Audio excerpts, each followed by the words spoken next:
Sir మిమ్మల్ని కలవడానికి ఎవరు వచ్చారు సార్? ఇప్పుడు బిజీగా ఉందన్న తర్వాత రమ్మను. అదే చెప్పాను సార్, కానీ మిమ్మల్ని కలవనే ఫోన్ అంటున్నారు సార్. ఏంటే అసలు తలపొడిగా ఉంది, నాకు చాలా చిరాకు. కూడా ఇంతకన్నా తలపడుకుందని సార్, మిమ్మల్ని కలవండి వదలని అంటుంది సార్. సరే రమ్మను. ఒక్క నిమిషం మేడం రండి. సార్ సార్ నమస్తే సార్. సార్ నా పేరు జయంతి సార్. ఇదొకటి తోకలాగా. నా పేరు జయంతి సార్, జయంతి సార్. ఏదో జయిద్దామని డిపార్ట్మెంట్లో జాయిన్ అయ్యాను సార్. అందరి చేత జేజేలు కొట్టించుకుందాం అనుకున్నాను సార్. నేనందరికీ జేజేలు కొట్టడం తప్పితే ఏమీ మిగలడం లేదు సార్. సార్ నా కష్టం కాదు సార్. ఎంతో చేసి కష్టపడి బాడీ బిల్డింగ్ చేసి ఈ బాడీతో దొంగలి పట్టుకుంటాను సార్. అరే వాళ్ళని వదిలేయమంటారు, డిపార్ట్మెంట్లో ప్రెషర్, ఈ దొంగల నుంచి ప్రెషర్, ఇవన్నీ వదిలేసి ఇంట్లో మామూలు హోమ్ మేకర్ లాగా ఉందామంటే అది ఇంకా పెద్ద ప్రెషర్. ఏం చేయాలో తెలియట్లేదు సార్. మీరైతే కష్టపడి రీసెర్చ్ చేసి ఇదిగో సినిమా కూడా తీశారు కదా, రామరాజు గారే కూర్చున్నప్పుడు మీ దగ్గర నుంచి టిప్పులు తీసుకోకపోతే ఏంటి సార్? 18 years sir. సార్ చెప్పండి సార్, టిప్పులు చెప్పండి సార్. కాదు ఇప్పుడు నన్ను ఏం చేయమండి సార్? ఇప్పుడు నేను ఈ మధ్యకాలంలో ఎదుర్కొంటున్న 3 సమస్యల గురించి నేను 3 ప్రశ్నలు వేస్తాను అనమాట. మీరు ఫస్ట్ దానికి ఎలా సాల్వ్ చేయాలి ప్రాబ్లం అనేది ఆన్సర్లు చెప్పాలన్నమాట. సరే అడగండి. చేస్తాం సార్. పలానా కేసులో దొంగనాకుడికి ఈడే అని మాకు ఖచ్చితంగా తెలుసు సార్. నేను జయంతి, ఈడు దొంగనాకుడు, ఈడు ఇంటి తప్పించాలనుకునేవాడు. వీళ్ళిద్దరి మధ్య నలిగిపోతున్నాను సార్. అసలు న్యాయాన్ని గెలిపించలేకపోతున్నాను సార్. ఇట్లాంటి టైంలో ఏం చేయమంటారు చెప్పండి సార్, రాసేసుకుంటారు సార్ టిప్లు. ఇప్పుడు జయంతి చాలా ధైర్యంగా ఉండాలి, అలా దేనికి భయపడకూడదు. ఓకే, మనం పోలీసు జాబ్లోకి ఎందుకు వచ్చాం? ధైర్యంగా ఎదుర్కోవాలి, లొంగకూడదు. అర్థమైందా? ఫస్ట్ హ్యాండ్ కూడా తీసుకెళ్ళి లోపల పడేసి సరిపోతుంది. అంతే అంటారా సార్? అంతే. మీ ఇన్స్పిరేషన్తో పడేస్తారు సార్. దెబ్బకి ఖాళీగా విలవెల్లాడిపోతున్న సిల్లు నిండిపోవాలి సార్ ముద్దాయిలతోటి, వాళ్ళని సపోర్ట్ చేసే ఇళ్ళతోటి. నెక్స్ట్ సార్, కష్టపడి సాక్ష్యం తెస్తారు సార్. ఆ సాక్ష్యాన్ని రాత్రే పగటికి పగలే తారుమారు చేసేస్తారు సార్. మొత్తం కేసు అంతా క్లోజ్ అయిపోయిన తర్వాత అది ముందుకు వచ్చి పడుతుంది సార్. ఇట్లా తారుమారు నేను ఎట్లా సార్ ఏమార్చాలి? నువ్వు జాగ్రత్తగా ఉండాలి కదమ్మా. మరి సాక్షిని అంత ఈజీగా వదలకూడదు. మనం కోర్టులో చెప్పే వరకు నువ్వే జాగ్రత్తగా చూసుకోవాలి, లేదంటే కొంచెం సెక్యూరిటీ పెంచుకోవాలి. ఏదో కంఫర్టబుల్గా ఉంది సార్. వచ్చినప్పుడేమో ఇలా కూర్చున్నాను, ఇప్పుడు కాస్త మీరు ఇచ్చిన ధైర్యంతో ధైర్యంగా వెనక్కి జరిగారు అనమాట. మీరు ఏదో సెక్యూరిటీ పెంచుకోవాలంటున్నారు, చెప్పండి సార్. సెక్యూరిటీ పెంచుకొని జాగ్రత్తగా చూసుకోవాలి కోర్టులో సబ్మిట్ చేసే వరకు. ఇదంతా ఓకే సార్, కానీ అందరికీ ఆపద్బాంధవుడైన మీరు మా ఆడోళ్ళ ప్రాబ్లం కూడా సాల్వ్ చేయండి సార్. ఇప్పుడు మీకేమో డ్యూటీలు ఈజీ, డ్యూటీయే కర్తవ్యం. కానీ కర్తవ్యాన్ని మేము కర్తవ్యంగా నమ్ముకున్న తర్వాత ఇంట్లో పప్పులు అయిపోయాయని, ఉప్పు నిండుకుందని, కారం అని, ఇంకేదో అని మాకు ఈ పియర్ ప్రెషర్స్ భరించలేకపోతున్నాను సార్. వీటన్నిటిని ఇంట్లోనే వదిలేసి బయటకు వచ్చి ధైర్యంగా డ్యూటీ చేయాలంటే అసలు ఏం చేయాలి సార్? అవన్నీ ఇంట్లోనే వదిలేసి ధైర్యంగా వచ్చేయండి బయటికి, సరిపోతుంది. అంతేనా సార్? రావడం మాత్రం ధైర్యంగానే పోతాను సార్. మళ్ళీ ఇంటికి తిరిగి పోవాలంటే భయం వేసిపోతుంది సార్. ఎందుకు? ఎంత ఆడవాళ్ళైనా అత్తకు భయపడతారు కదా సార్, అందుకని సార్. లేదు అలా భయపడకూడదు, భయపెట్టాలి మనం. సరే సార్, ఎలా అయినా భయపడతాను. అసలు నాకు ఈ రామారావు గారి గురించి ఒక్కసారి ఇట్లా మీస్ అవునండి సార్. ఇలా ఇది రామారావు గారి స్టైల్ ఇది. చెప్పండి సార్, ఈయన గురించి చెప్పండి. ఈయన ఒక చాలా పవర్ఫుల్ పోలీస్ ఆఫీసర్. ఈయన జీవిత చరిత్ర మొత్తం ఒక 18 సంవత్సరాలని మనం నీట్గా ఒక 2.5 గంటలు కథ కింద తయారు చేసి సినిమా కింద చూపిస్తున్నాం. ఈయన ఎన్నో ఎదుర్కొన్నాడు రియల్ లైఫ్లో. అవన్నీ కూడా మనం సినిమాలో చూసేవన్నీ కూడా నిజమైన సంఘటనలే అనమాట, నిజంగా జరిగిన సంఘటనలే. ఈయన కథ ఎలా చేయాలనిపించింది? అంటే ఏదైనా వ్యక్తి ద్వారా విన్నారా, సందర్భం ద్వారా విన్నారా, అసలు ఏంటి? లేదు కథ కిందే విన్నాను. ఎలా? నార్మల్గానే కొత్త డైరెక్టర్ ప్రదీప్ వర్మ వచ్చారు. Eno gun sir. ఏదండి? ఈ గన్నును పోల్చాలంటే ఎట్లా పోల్చాలి? ఏ గన్తో పోలుస్తారు సార్? మీరేమో AK-47 సార్, నేనైతే పోల్చేసా. మరి ప్రదీప్ వర్మ అనే డైరెక్టర్ గారిని ఏ గన్తో పోలుస్తారు మీరు? షార్ట్ గన్నా, మిజైలా, మెషిన్ గన్నా, దేంతో సార్? Machine gun. చెప్పండి, ఆయన గురించి చెప్పండి. మామూలు మిషన్ గన్ కాదు, fully loaded machine gun. So కథ చెప్పడం ఇమీడియట్గా, అంటే పోలీస్ ఆఫీసర్ మీద చాలా సినిమాలు వచ్చినాయి ఇంతకుముందు, మనం చాలా చూసాం. కాకపోతే ఇదేంటంటే ఒక బయోపిక్ అనమాట. ఒక పోలీస్ ఆఫీసర్ పర్సనల్ లైఫ్ ఎలా ఉంటుంది, ప్రొఫెషనల్ లైఫ్ ఎలా ఉంటుంది, బయట నిజంగా ఎలా ఉంటుంది, సినిమాటిక్గా కాకుండా అది నిజంగా జరిగిన ఇన్సిడెంట్స్ని మనం ఇన్స్పిరేషన్ కింద తీసుకుని కథ కింద తయారు చేసి చెప్పారు. చాలా ఇంట్రెస్టింగ్ అనిపించింది. ఇమీడియట్గా పబ్లిక్కి ఇలాంటి కథ చెప్పాలనిపించి ప్రదీప్ వరం గారు నేను సెలెక్ట్ చేసుకుని ఈ సినిమా చేశాను. ప్రతి పోలీసు ఒక హీరోయే సార్. అవును. ప్రతి పోలీస్ డిపార్ట్మెంట్లో ఉన్న కానిస్టేబుల్ గారి దగ్గర నుంచి హయ్యర్ అఫీషియల్ వరకు అలా ఈ రామారావు గారి పాత్రని ఆ హీరోయిక్గా ప్రొజెక్ట్ చేయడానికి మీరు ఎట్లాంటి హోంవర్క్ చేశారు సార్? నాకు కూడా పనికొస్తుంది సార్. జయతి రేపు మాపో మంది కూడా బయోపిక్ తీస్తారు సార్. చూడండి జయంత్ గారు, మనం కాకి వేస్తే ఆటోమేటిక్గా అది వచ్చేస్తుంది, ఆ పవర్ వచ్చేస్తుంది, ధైర్యం వచ్చేస్తుంది, అన్నీ వచ్చేస్తాయి. ఈ సదర్ రామరాజు గారిని అంటే ఎవరి గురించి అయితే మనం బయోపిక్ తీసామో ఆయన మీరు ఎప్పుడైనా కలిసారా సార్ ఆయన ఫ్యామిలీని? లేదండి, కలవలేదండి. ఎందుకంటే యాక్చువల్లీ జరిగిన సంఘటనలన్నీ నిజం, రామారావు క్యారెక్టర్ మాత్రం ఫిక్షనల్ అనమాట. ఓహో, ఇంకొక మిజైల్ సార్, బాగా మిజైల్ సార్. ఎందుకంటే ఆయన లేకపోతే సినిమాలో కదా సార్ ప్రొడ్యూసర్లు కో ప్రొడ్యూసర్లు. ఈ మిజైల్ని ఏ గన్తో పోలుస్తారు సార్ మీరు? ఇవి పొడుగ్గా ఉన్నాయి కదా, సైలెన్సర్లు పెట్టి. సార్ ఇందులో నేను చాలా ఎత్తుక్కున్నాను సార్. పేలినా కూడా సౌండ్ రాదు. సో మా ప్రొడ్యూసర్ గారు ఆ గన్, సైలెన్సర్ గన్. ఓ, అది మీకు మాత్రమే వినిపిస్తుంది సార్ అట్లాంటి సౌండ్? ఎవరికి రాదు, ఎవరికి వినిపించదు అసలు. కాకపోతే లెగిసిపోతారు పడిన వెంటనే షార్ట్. ఇంకో మిజైల్ సార్, మ్యూజిక్ సార్. ఇట్లాంటి పవర్ఫుల్ ఫైట్స్ కానీ ఇట్లాంటి కథని తయారు చేయడానికి కానీ మ్యూజిక్ చాలా ఇంపార్టెంట్.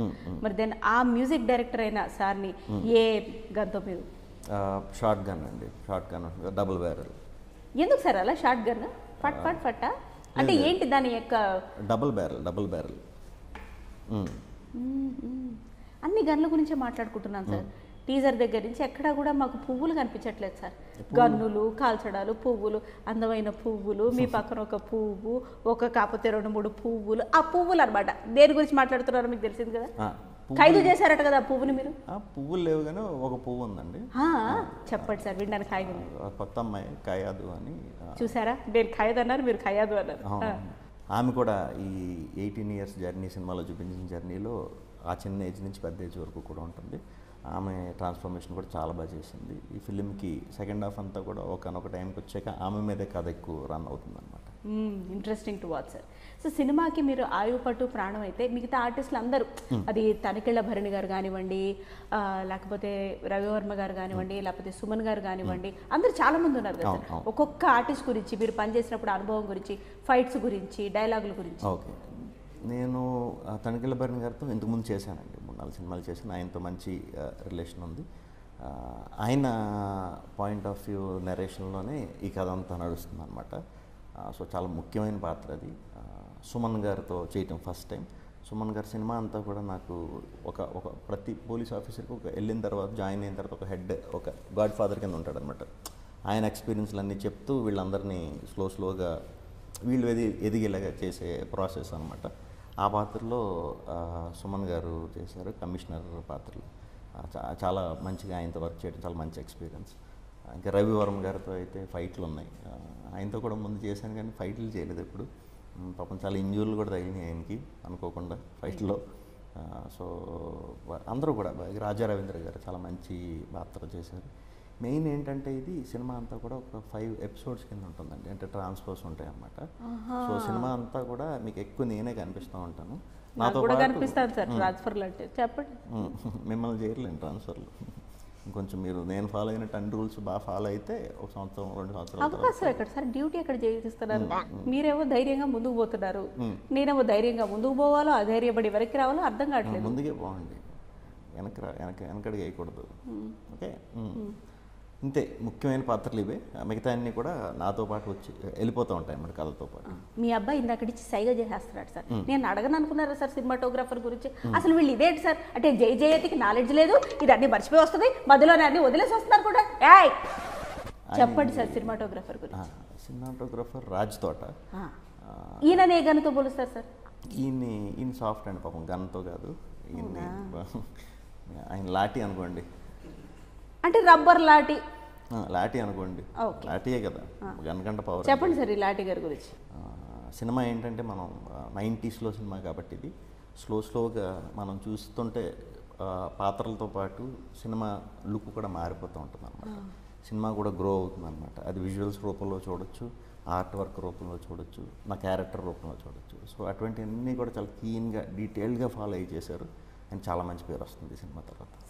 కానీ ఇంకో క్వశ్చన్ సార్, మీరు బాగా సాఫ్ట్గా ఉన్నారు మన కెమెరామెన్ గారు లాగే, మరి సెట్కి వచ్చిన తర్వాత ఇట్లాంటి ఫైట్లు ఏమిటి, ఆ పేల్చడాలు ఏమిటి, హీరోయిన్ గారితో మరి ఫ్లవర్ తోటి రొమాన్స్లు ఏమిటి, ఇవన్నీ ఎలా చేస్తారు మరి? కెమెరా ముందు అది ఇంకా కెమెరా 100 మంది జనాలు ఉంటారు. అది యాక్టింగ్ కదండి, చేయాలి తప్పదు, లేకపోతే పంపరు. సో కమిట్ అయిన తర్వాత ఎక్కడ సార్ ఇంటికి పంపరా? జోక్ సార్, జోకులు వేసుకుందా సార్, ఎన్ని కష్టాలు. మా దాంట్లో జోకులు ఉండవు, అందుకే నాకు అర్థం కాలేదు. సో అంటే నా బతికే జోక్ అయిపోయింది లేదు సార్, అందుకే అది తప్పితే ఇంకేం మిగలలేదు ఇక్కడ. మనం పోలీస్ ఆఫీసర్ కింద ఉన్నప్పుడు అలా ఎప్పుడు అనకూడదు, ఇంకెప్పుడు అనుకోండి నా ముందు. సరే సార్, సీరియస్గానే చేస్తాను సార్. మళ్ళీ ఏమిటి సైగలు చేస్తున్నా? ఏం అడగనా నేను ఫైటింగ్లు? అంటే నేనేదో చేయలేదని నా లైఫ్లో ఆయన ఫైట్స్ గురించి నేను అడగనా అంట. ఏంటి సార్ ఫైట్ మాస్టర్స్ గురించి చెప్పండి సార్. మీరు చేసిన ఫైట్స్ రియల్గా రవివర్మ గారికి అయితే దెబ్బలు తగిలాయి, పాపం మీకు కూడా ఏమన్నా డిఫికల్ట్ సినారియోలు? అంటే ఫైట్స్ రామకృష్ణ మాస్టర్ అండి, ఆయన కూడా ఒక రకంగా తిప్పరమేశ్వర అనే ఫిలిం ముందు నేను ఇంట్రడ్యూస్ చేశాను. ఈ సినిమాతో చాలా పెద్ద మాస్టర్ అవుతాడు, డౌట్ లేదు దాంట్లో. ఈ సినిమాలోనే ఒక 10 days అని 15 days అని ఫైట్స్ చేసాం, ఫస్ట్ టైం నేను అంతలా చేయటం. సో చెయ్యాలి, వదలరు వచ్చే వరకు ఎలాగా. సో చాలా కష్టపడ్డాం ఫైట్స్ చేసినప్పుడు, చాలా తగిలినాయి, ఇరిగిపోతాయి అనుకున్నాం, లక్కీగా ఎరగలేదు. సో ఆ డౌట్ వచ్చి ఫైట్లప్పుడు వీళ్ళు ఎలాగ ఏదో ఎరగొడతారు, కొద్ది రోజులు మనం మళ్ళీ బెడ్ ఎక్కాలని చెప్పి ప్రతి షెడ్యూల్కి లాస్ట్లోనే ఫైట్లు పెట్టుకునేవాళ్ళు. ఒకవేళ ఇంజూర్ అయినా షెడ్యూల్ ఇబ్బంది పడకూడదు, ముందు చూపు సార్, ముందు చూపు. సో అంతా అనుకున్నట్టే జరిగింది, పెద్దగా ఏం ఇంజూర్స్ అవ్వలేదు. అది సార్, మీరు ముందు చూపును బట్టి ఫైట్లు కూడా జాగ్రత్తగా పెట్టుకొని బయటపడ్డారు. నేను దొంగలు పట్టేసుకోవడమే తప్పితే వాడికి శిక్ష ఎలా వేయించాలో ముందు చూపు లేక పట్టుకుంటున్నారు అని వెళ్ళిపోతున్నారు, పట్టుకుంటున్నారు అని వెళ్ళిపోతున్నారు. పట్టుకున్న వెంటనే పొద్దున్నే వెళ్ళి కోర్టులో సబ్మిట్ చేస్తే వాళ్ళు వెళ్ళిపోయినా మీకు ప్రాబ్లం ఉండదు. ఫ్లో సార్, ఇక్కడ ఫ్లో మిస్ అవుతున్నారు. నేను పట్టుకోగానే ఇంటికి వెళ్ళగానే మా ఇంట్లో వాళ్ళు నన్ను పట్టుకుంటారు కదా సార్, పిల్లాడికి డైపర్ అంటారు, మా ఆయనేమో హైపర్ అయిపోతాడు, అందువల్ల పోన్లేండి సార్. మీరు మాత్రం చక్కగా డ్యూటీ చేశారు, ఆన్ ద స్క్రీన్ కానీ ఇప్పుడు ఆఫ్ ద స్క్రీన్ కానీ. సార్ ఈ ప్రమోషన్స్ అనే ఈ ఎంటైర్ ప్రక్రియని ఏ మిజైల్తో పోలుస్తారు సార్? అతి కష్టంగా మీరు కూర్చొని అట్లా మాట్లాడుతుంటే ఒక బాంబు మీద కూర్చున్నట్టు ఉంటుందా, లేకపోతే? చాలా పెద్ద మిజైల్ అండి ఇది, హిరోషిమా నాగసాకి బాంబుతో పోలుస్తాను. చాలా కష్టమైన, చాలా ఇబ్బంది. అంటే ప్రమోషన్ చేసినంతసేపు నిజంగానే ఒక మిజైల్ మీద కూర్చున్నట్టే ఉంటుంది నాకు. బట్ ఈరోజు కొంచెం కంఫర్టబుల్గా ఉంది మీతో చేయటం. ఆయన నోటి నుంచి కంఫర్టబుల్గా ఉందన్నమాట. ఇట్లాంటివి రాసుకోర్రా మీరు, ఇట్లాంటివి హైలైట్ చేయరు, ఏ పాటకి తిట్టడం తప్పితే. చచ్చా, థ్యాంక్ యూ సార్. జయంతిగా ఒక్క మాట చెప్తున్నాను సార్, ఇప్పటికైతే ఇక్కడ ఈ సార్ కథని మీరు అల్లూరిగా తీశారు సార్. సినిమాకి ఆ టైటిల్ అల్లూరి అని ఎట్లా పెట్టారు సార్? అతని పేరు అల్లూరి సీతారామరాజు, సో దీన్ని అల్లూరి అని పెట్టాము. మీకు మనసుకి నచ్చిన డైలాగ్ సార్, అంటే అది ఇంటికి వచ్చిన తర్వాత కూడా గుర్తుండిపోతుంది. సినిమాలో డైలాగ్స్ చాలా ఉంటాయి, సినిమాలో డైలాగ్స్ అన్నీ మంచి మంచి డైలాగ్సే. ఎక్కువ అడుగుతారన్నమాట, భయపడవా ఏంటి నువ్వు అంటే, అప్పుడు రామరాజు చెప్పే ఆన్సర్ ఏంటంటే, భయం అంటే నాకు చిరాకు సార్ అంటాడు. అది చాలా ఇష్టం అనమాట, అంటే భయపడ్డన్నట్టు క్యారెక్టర్ కనిపిస్తుంది అనమాట ఆ డైలాగ్లో. కానీ నేను మిమ్మల్ని ఒకటి అడుగుతాను సార్, పోలీస్ వాళ్ళని మీరు చూస్తుంటే మాకు కూడా ఫ్యామిలీస్ ఉంటాయి, మాకు కూడా ఫ్యామిలీస్ ఉంటాయి, ఎమోషన్స్ ఉంటాయి. బట్ దానికి ఎవరైనా పట్టుకున్నా చేసినా కూడా భయపెట్టే సందర్భాలు ఎక్కువ, కోల్పోయే సందర్భాలు ఎక్కువ. అయినా కూడా భయపడకుండా ఆ డ్యూటీ మీదే కాన్సన్ట్రేషన్ చేయడానికి ఎలా సార్ అంతంత డెడికేషన్ ఎలా రావాలంటారు? అది వచ్చేస్తుందండి, పోలీస్ డిపార్ట్మెంట్లో జాయిన్ అయితే ఆటోమేటిక్గా ధైర్యం వచ్చేస్తుంది, చెయ్యాలి అనే ఇది వచ్చేస్తుంది. ఎందుకంటే పోలీసులే కదా బయట హీరోలు. మనం నిజంగా చెప్పాలంటే మన సొసైటీలో హీరోలు ఎవరంటే పోలీసులే. మన కోసం 24 hours 365 పోలీస్ స్టేషన్లో వెయిట్ చేస్తూ ఉంటారు, వాళ్ళకి హాలిడేస్ కూడా ఉండవు. మరి అంత గొప్పగా చేసేవాళ్ళు ఎంత దీంతో ఉంటారు, అదే బాధ్యత అనమాట, చాలా గొప్ప బాధ్యత. కరెక్టే సార్. పావుగంట డ్రెస్ వేసుకుంటే వాళ్ళు ఫీల్ అవుతున్నారంటే వాళ్ళు చదివి అంత కష్టపడి అయిన తర్వాత ఇంకెలా ఉంటారు, వాళ్ళు టఫ్గానే ఉండాలి సార్ ఏది ఏమైనా సరే. సరే సార్, ఈ సినిమాలో మీకు ఇష్టమైన పాట చెప్పండి సార్. ఫస్ట్ పాట క్యారెక్టరైజేషన్ చెప్పే పాట బగ్గ బగ్గమంటూ ఉంటుంది, చాలా బాగుంటుంది.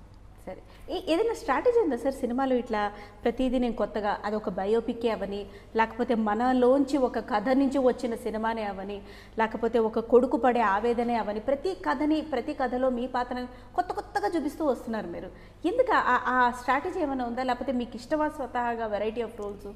కొత్త కథలు ఇంట్రెస్ట్ అండి. అని చెప్పిన కథ చెప్తే మనకి బోర్, ఇంట్రెస్ట్ ఉండదు కొంచెం. అంటే ఇప్పుడు చేసినవే చేయాలంటే మనకు ఇది పోతుంది, అలవాటు అయిపోతే ఇది పోతుంది. సో కొత్త చేస్తే మనకు రోజుకి కొత్త ఛాలెంజ్ ఉంటుంది. ఇప్పుడు సార్ ఈ విలన్లని సెకండ్ హాఫ్లో ఎక్కువ చిత్తగొట్టారా, ఫస్ట్ హాఫ్లో ఎక్కువ చిత్తగొట్టారా? ఇప్పుడు ఇంటర్వెల్ బ్యాంగ్ ఉంటుంది, అది ఎలా ఉండబోతుంది సార్? అంటే బేసిక్గా సినిమాలో పోలీస్ సినిమా అన్న వెంటనే మనం విలన్లు అనుకుంటాం, దొంగలు ఈ పోలీసులకి టంక్ అనుకుంటాం. ఈ సినిమాలో అసలు విలన్ ఉండడు, అదే కొత్తదనం. ఎదుర్కొనే సమస్యలే విలన్స్ అనమాట, సిచ్యువేషన్సే. సో అది కొత్త పాయింట్. అదేలా సార్, ఇంకొంచెం ఎక్కువ చెప్పండి దాని గురించి. కొంచెం ఎక్కువ చెప్పాలంటే రియాలిటీలో ఇప్పుడు చిన్న గొడవ అవుతుంది రోడ్డు మీద, పోలీస్ ఆఫీసర్ వచ్చాడు, సెటిల్ చేశాడు, మనది తప్పు అన్నాడు, వార్నింగ్ ఇచ్చాడు, పంపేశాడు. సో మనం ఏం చేస్తాం, బయట అయితే అరే ఇలా అయిందిరా అని ఇన్సిడెంట్ 1-2 days ఆలోచించి మర్చిపోతాం, దాని గురించి పట్టించుకోం. కానీ సినిమాలో మనకి ఎలా చూపిస్తాడు, పోలీస్ వచ్చి ఆపాడు కదా ఆడంతా చూద్దాం అని చెప్పి పోలీస్ మీద సినిమా అంతా ఇప్పుడు పోలీస్కి అటాక్ చేద్దాం, లేకపోతే ఫ్యామిలీకి భయపడదాం, ఇటువంటివన్నీ చేస్తుంటారు సినిమాటిక్గా. అయితే అలా జరగదు బయట నిజంగా. పోలీస్కి అలాంటి మనం స్కెచ్ చేద్దాం ఇలాంటివి అంటే సమస్య లేదు. పోలీస్ వ్యవస్థని చాలా పవర్ఫుల్ వ్యవస్థ బయట, అది ఎక్కువ చూపించాం, రియాలిటీ ఎక్కువ చూపించాం అన్నమాట. Thank you sir. ఇన్ని రోజులు నేను ఏ సినిమాలు చూసి చిన్న పిక్ పాకెటర్ని కూడా పట్టుకోవడానికి భయపడి తెచ్చాను సార్. ఇక నుంచి నేను ఈ సినిమా చూసి నిజాయితీగా తెలుసుకుంటాను సార్. September 23rd నుంచి థియేటర్స్లో వస్తుంది కదా సార్ సినిమా. వరుసగా 2 గంటలు ఎడా పడా చూసేసి నోట్స్ రాసేసుకొని ప్రతి ప్రాబ్లంకి సొల్యూషన్ నేను ఎత్తుకుంటాను సార్, ఎత్తుకుంటాను అంతే. 23rd చూసేసేయండి, మొత్తం క్లారిటీ వచ్చేస్తుంది మీకు సినిమా. నేను ఊగుతున్న క్యాప్ కూడా తలుపుతుంది sir, she also sincere. Okay okay. ఫైనల్గా ఎటువంటి పరిస్థితుల్లో అయినా డ్యూటీని వదలకుండా డైటీఫుల్గా డ్యూటీని చేయాలంటే ఒక్క టిప్పు చెప్పండి సార్. పోలీస్ అనే కాదు, ఏ జాబ్ అయినా సరే మనం చేసేది ఆ జాబ్ని విపరీతంగా ప్రేమించేయాలి. మన పేరెంట్స్ని ప్రేమించినట్టు, మన మదర్ని ప్రేమించినట్టు. అప్పుడు ఏమవుతుందంటే ఆటోమేటిక్గా మనలో సిన్సియారిటీ పెరిగే చేస్తాం ఏ పని చేసినా. ఓకే, సో పక్క వాళ్ళు చేసే పనుల మీద కూడా మనకు రెస్పెక్ట్ పెరిగిపోతుంది. సో పాజిటివిటీ అనేది కంటిన్యూ అవుతుంది అనమాట. ఈ నెగిటివిటీ ఇవన్నీ ఉంటున్నాయి కదా ఈ రోజుల్లో, అదంతా కూడా పోతుంది. ఎప్పుడు పోతుంది అంటే మన పనిని మనం విపరీతంగా ప్రేమించాలి. అప్పుడే పక్కడి పనికి మనం గౌరవం ఇస్తాం. అప్పుడే నెగిటివిటీ తగ్గిపోయి పాజిటివిటీ ఉంటుంది. పాజిటివిటీ ఉంటే అంత ప్రపంచం బాగుంటుంది. ఈరోజు చెప్తున్నాను సార్, జయంతి అయిన నేను నెగిటివిటీలో ఎన్నును కూడా తీసేసి వీలైతే మా ఫ్యామిలీని అంతా కూడా పక్కన పెట్టి, మరీ ముఖ్యంగా మా ఆయన్ని అత్తగారిని కూడా ఇంకా సైడ్ చేసి ఖచ్చితంగా డ్యూటీకే నేను ప్రాణమిచ్చి పనిచేస్తాను సార్. సార్ ఇంకొక 2-3 yearsలో నా బయోపిక్ కూడా రాబోతుంది సార్. ఇట్లా చేస్తే కనుక జయంతి బయోపిక్. కానీ వెరైటీ ఏంటంటే అందులో హీరోయిన్ నేనే సార్, హీరో మాత్రం మీరే సార్. సార్ వస్తాను సార్.